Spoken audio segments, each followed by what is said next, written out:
இந்த பிரச்சனையை எப்படி சரி பண்ணணும்னு எனக்கு தெரியும். எனக்கு ஒரே ஒரு பதில் சொல்லுங்கண்ணே. ஆனந்தி இப்ப எப்படி இருக்கா? அவ என்ன பண்றா? பாவம்பா ஆனந்தி, மனசுக்கு ரொம்ப பாரமா இருக்கு. காலார நடந்துட்டு வரேன்னு போயிருக்குப்பா. அன்பு, அப்புறம் திரும்ப திரும்ப சொல்றேன்னு நினைக்காத.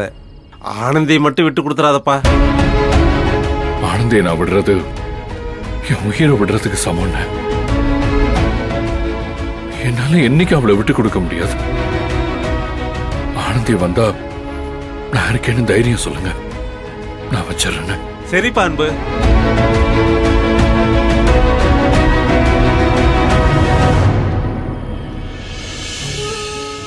என்னம்மா ஆனந்தி, நடந்துட்டு வந்ததுக்கு அப்புறம் மனசுல இருக்கிற பாரம்லாம் குறைஞ்ச மாதிரி இருக்கா?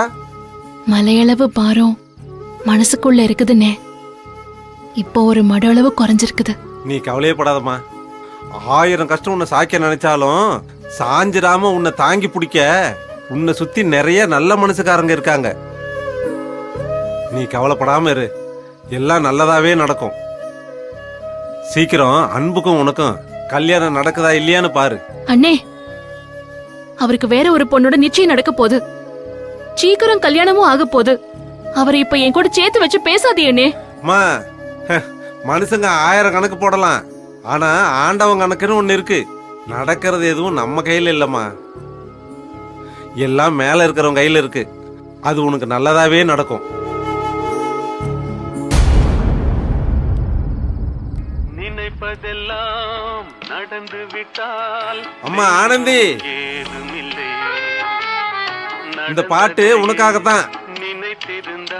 நம்பிக்கை மட்டும் கைவிடாம தைரியமா போ. நினைப்பதெல்லாம் நடந்து விட்டால் தெய்வம் ஏதுமில்லை.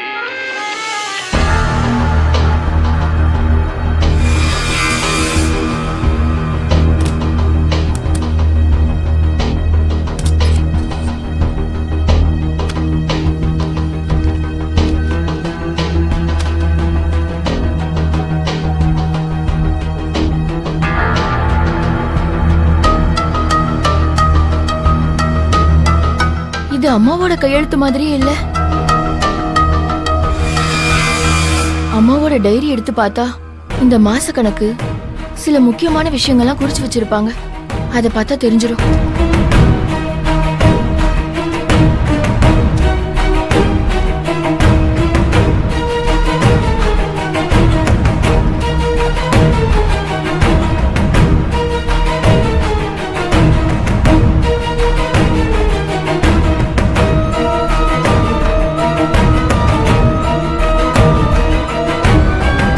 இது அம்மாவோட கையெழுத்தே இல்லையே.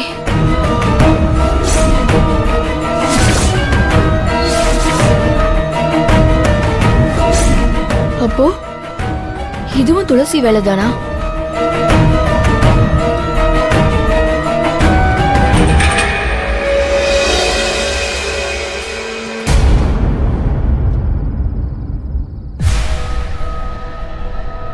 என்ன யாழ்னி, எதுக்கு இப்ப என்ன இங்க அவசர அவசரமா இழுத்துட்டு வந்த? இது என்னன்னு தெரியுதா? அத்தை வீட்டை விட்டு போகும்போது எழுதி வச்சிருந்த லெட்டர் தானே இது. இப்பதான் அத்தை வந்துட்டாங்கல்ல, இன்னும் எதுக்கு இந்த லெட்டரை கையில வச்சிட்டு இருக்க? கிழிச்சு போடு, குடு.